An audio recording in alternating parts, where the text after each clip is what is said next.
Hi, my name is Gian, and I am going to be talking about leadership in the nursing environment. So, what is leadership exactly? Leadership is basically a key role in influencing your workers, your coworkers, and ultimately getting the best patient care that they need.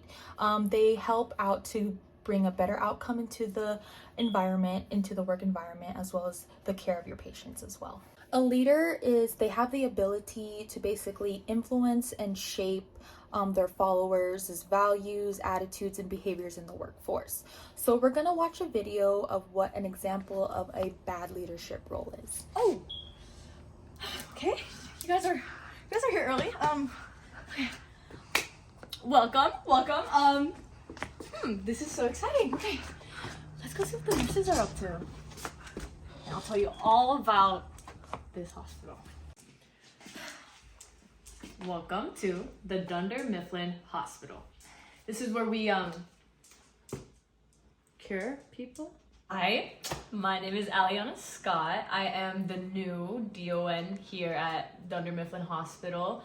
Me and my son actually started off as floor nurses here. This year will be our 6th year at Dunder Mifflin.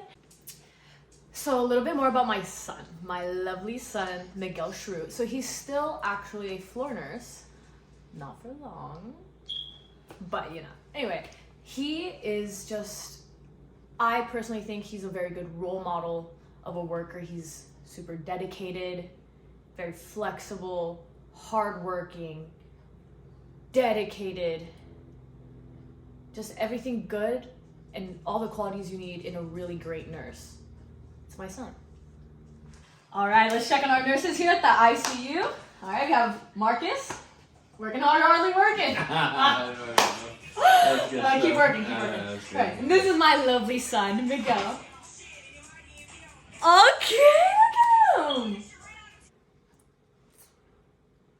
I think she could be doing a lot better job. I don't think she holds people accountable.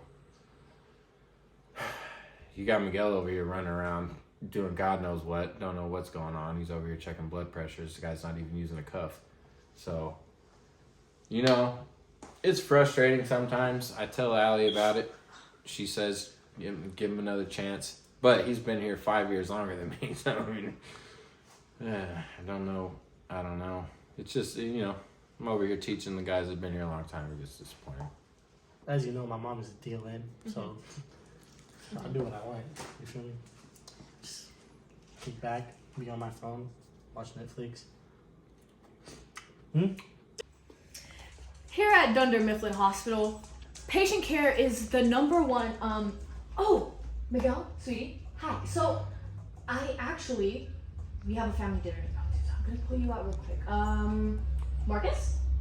Hi, Marcus? Marcus, I'm gonna need you to take Miguel's caseload for the night. Thank you so much. Thank you. Well, I didn't agree. Well, But I mean, I knew I could count on you, Marcus. Yeah, Thank you. you can. Thank you, Miguel. Let's go.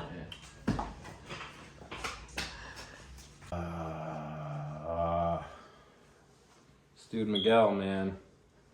I'm on my 5th double this week. Came in at 5 a.m. It's 6:30. Miguel came in at 12. He's going home right now. Wait till I see him tomorrow. I have something to say. Allie, I'm gonna do a thing about it.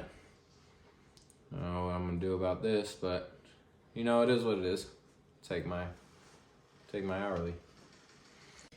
So I was told when I was being promoted to DON that I had all the great qualities and aspects of a leader, and I couldn't have done that without my degrees. So I have this wonderful red color. I love it. It looks really good in my room. And some of these.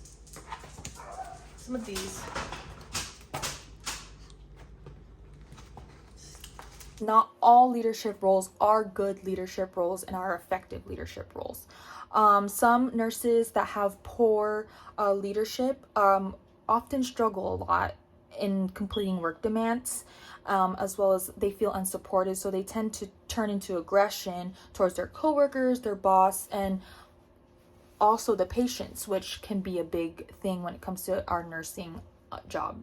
So leadership is defined as the art of influencing others to achieve their maximum potential to accomplish any task, objectives, or project. That's according to a International Journal of Environmental Research and Public Health. There has been a lot of historical roots when it comes to developments of different leadership goals and leadership roles in general. So the first one would be kind of like transformational. So transformational is basically the charismatic influence. They're effective in their communications, in their relationships. They individualized considerations to achieve that superior result. And then you have your transactional, which is a process of recognition. So like you recognize the goods and you recognize the bad, but there's always a reward or a punishment. And with that, in order, the leader basically bases off how the employee performs the task assigned to them. That type of leadership, there's really no cooperation between the employees and the employer. In this circumstance, it would be the nurse, the charge nurse, the DON, and as well as their employees. One would be laissez-faire, which is the attitude to avoid any type of responsibility or involvement when it comes to followers having issues on the floor or some type of conflict that happens. They tend to make decisions by being absent in the situation. And now you have servant, which is kind of a combination of interdisciplinary teamwork, shared decision-making, and ethical behaviors. We then have resonant, which is the leaders that coach, develop, inspire, include others even in case of adversity by using their emotional intelligence. And then you have your passive avoidant, which is characterized by leaders who avoid taking responsibilities and confronting others.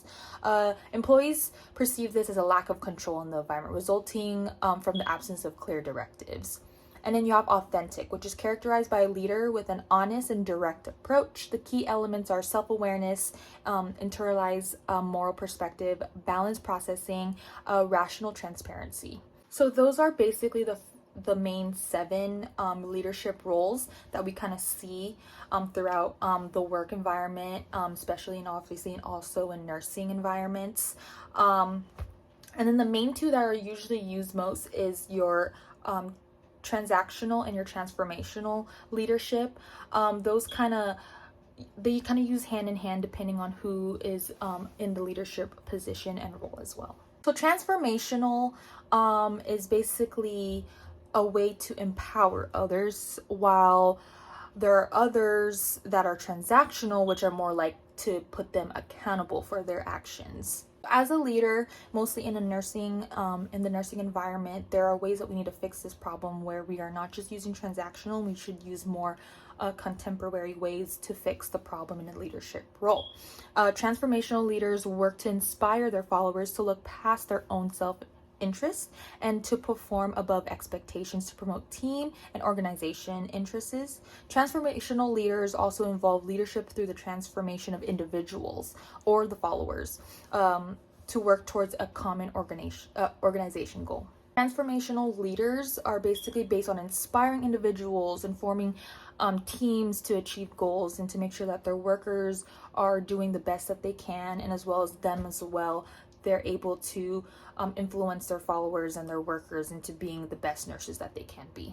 Even during conflict in the nursing environment, there has been research that does indicate that positive leadership in an organization can migrate that kind of behavior, like such as bullying and just like aggressive behavior within the workforce. But if you have a good leader that's able to put their foot down and able to really know how to lead the group, that can help with migrating that behavior and kind of making it into more of a positive way to do it. According to Workplace Health and Safety, on an article No Laughing Matter, is found that supervisors who allow workers some control over task completion seek ways to reduce work strain and provide appropriate level of work-related support, which can reduce the perceptions of workplace bully as well as aggression.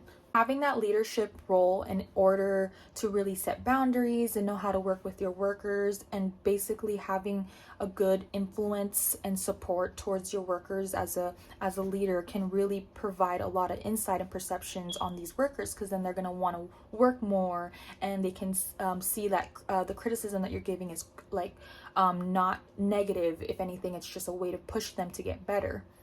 Future belongs to healthcare education leaders. If we don't recognize what a good leadership role is and how it works into the healthcare system, then we may not be able to work as well. So the healthcare education leaders who demonstrate excellence in teamwork, clinical skills, patient-centered care, and responsibility is what makes leadership a great leader. So here at Dunder Mifflin, our nurses are always hard at work, and I make sure and I keep on top of that, especially here at the ICU. Miguel, have you finished your caseload yet? Almost. Quite good. How about you, Marcus? I'm good. I got 5 more. That's good, that's good. I have Allie. You know, I've been in this business a long time. She's probably one of my best bosses I've ever had. I enjoy working with Miguel a lot. Her son, he's a young guy. You know, I help him out a little bit, but it's okay. He's getting it. He's gonna pass me up someday. You know what I mean? So no, it's fantastic. I'm looking for another 10. My mom here is just my coworker, you know, strictly professional. We keep everything from home separate, you know. Work related is work related. Home and private issues are private issues. Nothing different. So I would say as a leader, I have a lot of good qualities that I could set forward, but one of them is probably being more hardworking, because I did just become a DON this week. However, I believe that I should still be out there and talking to my staff and really listening and like bringing in the opinions that they hold, because I do believe that it's important that everyone feels like they are included and they do have a say in what happens here at the hospital, because this is a workplace that I want everyone to feel comfortable in. So here at Dunder Mifflin, it's always, I feel like, something important to make sure that you are connected with your staff, making sure you listen to your staff, and you delegate the work properly.